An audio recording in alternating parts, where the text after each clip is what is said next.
आता आज आपला कोल्हापूरचा नेमबाज स्वप्नील कुसाळे याला आज कांस्य पदक मिळाले ऑलिम्पिकमध्ये। त्याचं मी आता अभिनंदन केलंय, त्याला शुभेच्छा दिल्या।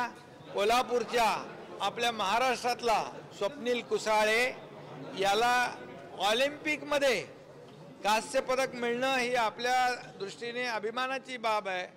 अतिशय खडतर मेहनत करून सर्वसामान्य कुटुंबामधला स्वप्नील कुसाळे आज ऑलिम्पिकमध्ये पोहोचला आणि म्हणून मी त्यांच्या वडिलांचं अभिनंदन केलं, त्यांच्या कोचचं अभिनंदन केलं आणि त्यांचं देखील व्हिडिओ कॉलवर त्यांचंही अभिनंदन केलं, त्याच्याशी बोललो आणि 13 कोटी जनतेच्या वतीने स्वप्नील कुसाळे याचं खूप खूप अभिनंदन, त्याच्या पुढच्या वाटचालीस शुभेच्छा।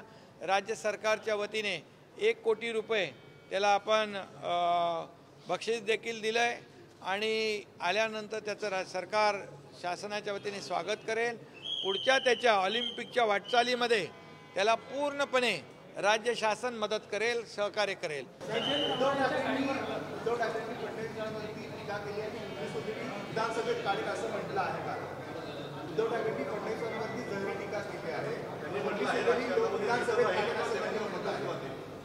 आता उरली सुरली कुणाची काढण्यापेक्षा उरली सुरली त्यांच्याकडे उबाटाकडे शिवसेना उरली आहे ती त्यांनी वाचवावी।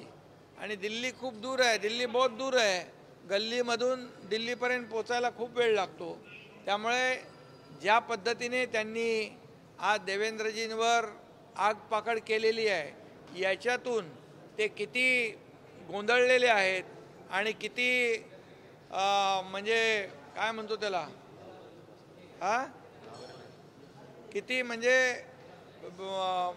मनामधून जे सरकार काम करतं आहे, आज राज्य सरकार जे विकास करतं आहे, विकास प्रकल्प पुढे नेतं आहे, कल्याणकारी योजना करते, त्यामुळे हे सर्व विरोधक गोंधळलेले आहेत, विरोधकांच्या पायाखालची वाळू सरकलेली आहे। खरं म्हणजे यांचा अशा परिस्थितीमध्ये अशा राजकारणामध्ये अशी भाषा बोलणं ही खरं म्हणजे याच्यावरून त्यांची जी काही वृत्ती आहे किंबहुना त्यांच्या पायाखालची वाळू जी सरकलेली आहे हे त्याच्यातून दिसून येतं। त्यामुळे देवेंद्र फडणवीस यांनी महाराष्ट्रामध्ये मुख्यमंत्री म्हणून केलेलं काम, आता माझे सहकारी म्हणून आम्ही टीम म्हणून जे काम करतो आहे महाराष्ट्राला माहीत आहे आणि आम्ही सर्वजण या राज्यामध्ये जे काही विकासाचे प्रकल्प पुढे नेतो आहे, कल्याणकारी योजना पुढे नेतो आहे, त्याचे निर्णय घेतो आहे, यामुळे झालेली पोटदुखी आहे आणि त्यातूनच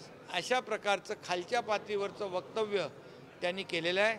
पहिलं तर त्यांनी स्वतःचा पक्ष वाचवावा, नंतर दिल्ली गाठावी। ही खरं म्हणजे एक प्रकारची वैचारिक दिवाळखोरी आहे। अशा प्रकारचं महाराष्ट्राने कधी पाहिलेलं नाही।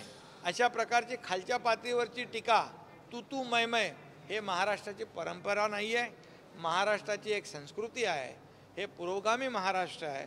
आणि आज आपली जी काही ज्या पद्धतीने जे विरोधक ज्या पद्धतीने खालच्या पातळीवरचे आरोप करत आहेत त्यांना ही लाडकी बहीण एकदम मनाला लागलेली आहे, लाडका भाऊ एकदम मनाला लागलेला आहे आणि त्यामुळे ते अशा याच्यातून वैचारिक दिवाळखोरीतून अशा प्रकारची वक्तव्य करू लागलेले आहेत। पण आम्ही आरोपाने उत्तर देणार नाही, आम्ही आरोपाला कामातून उत्तर देऊ आणि म्हणून आम्ही काम करत राहू, कल्याणकारी योजना राबवू। त्यांना जे चिंता आहे की योजना म्हणजे जे फेक नरेटिव्ह करतायत की योजना फसव्या आहेत, त्यांना आमच्या बहिणींच्या खात्यामध्ये जेव्हा रक्षाबंधनच्या अगोदर 2 इन्स्टॉलमेंट जातील तेव्हा त्यांचे डोळे पांढरे होतील।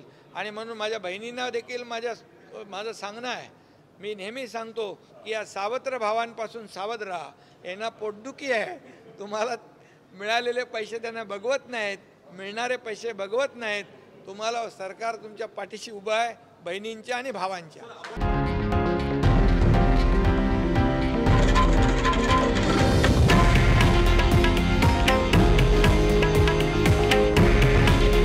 हे आहे देशातील नंबर 1 न्यूज नेटवर्क आणि आपण पाहत आहात TV9 मराठी। काळजी तुमची, हित महाराष्ट्राचं.